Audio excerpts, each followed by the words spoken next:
Louise, t'es là? Oui. Il est 15h26. Il est fermé la machine.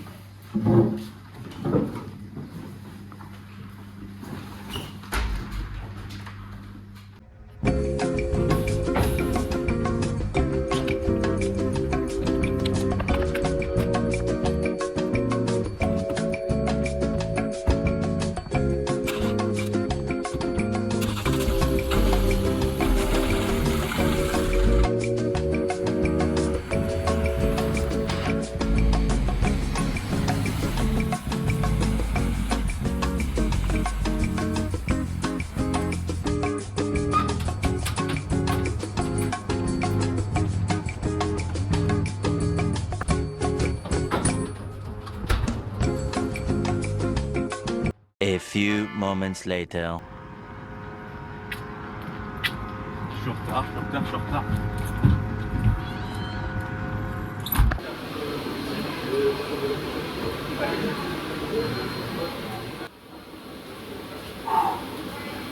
Enfin. J'en ai marre de faire des allers-retours, tout ça pour ouvrir une vanne. Comme ça, pour ouvrir une vanne, tu connais pas la supervision? La supervision, c'est quoi? Bon, allez, viens, je te montre.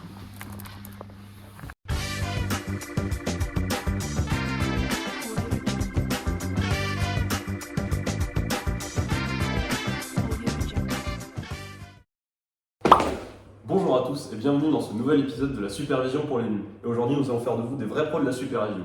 Donc d'abord, pour cela, nous devons définir ce que c'est la supervision. Pour cela, nous allons imaginer un contexte dans lequel nous avons une machine sur laquelle nous voulons réguler par exemple une pression ou une température. Pour cela, nous allons avoir besoin d'un capteur. Ce capteur, il va permettre de transmettre l'information de la valeur de la température ou de la pression.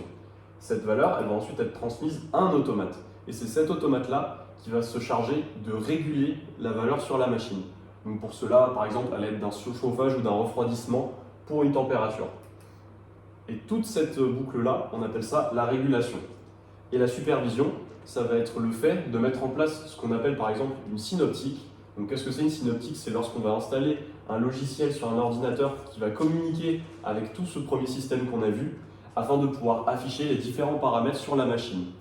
Et grâce à cette synoptique, on va également pouvoir modifier directement les paramètres souhaités sur notre machine. Par exemple, au lieu d'aller directement sur la machine pour ouvrir une vanne ou modifier une température manuellement, on va pouvoir le faire directement à distance. Et si on ne veut pas utiliser un logiciel sur ordinateur, on peut également utiliser ce qui s'appelle une IHM, donc pour interface homme-machine.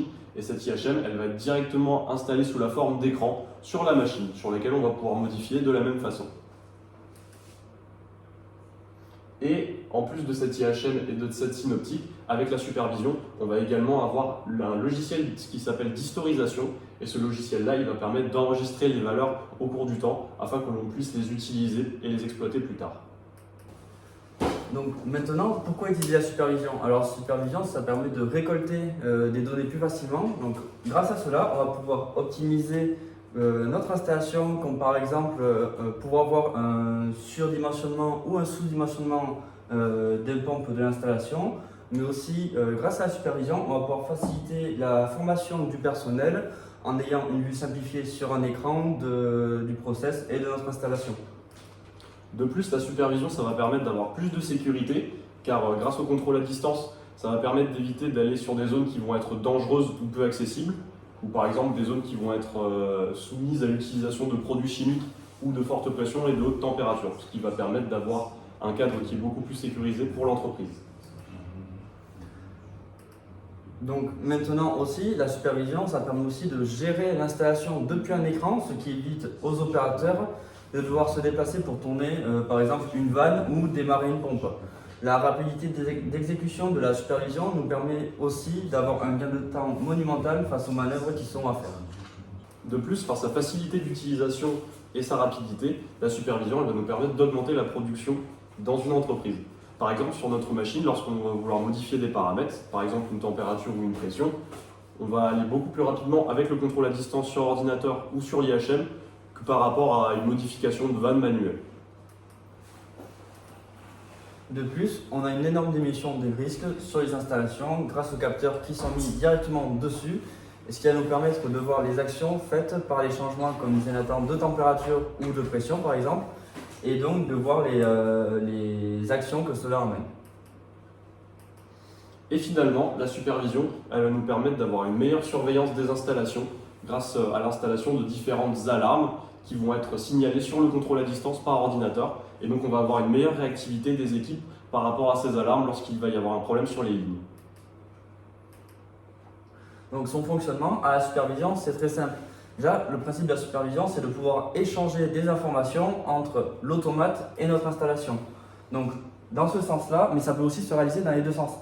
Dans le sens de l'automate à l'installation, on appelle cela le pilotage, tandis que dans l'autre sens, qui est de l'installation à l'automate, il s'agit d'un flux d'informations qui nous permet de récupérer des données comme des données de pression, de température ou autre. Maintenant que vous en savez un petit peu plus sur la supervision, nous allons vous présenter une IHM, ou interface homme-machine, et voir son fonctionnement. Suivez-moi.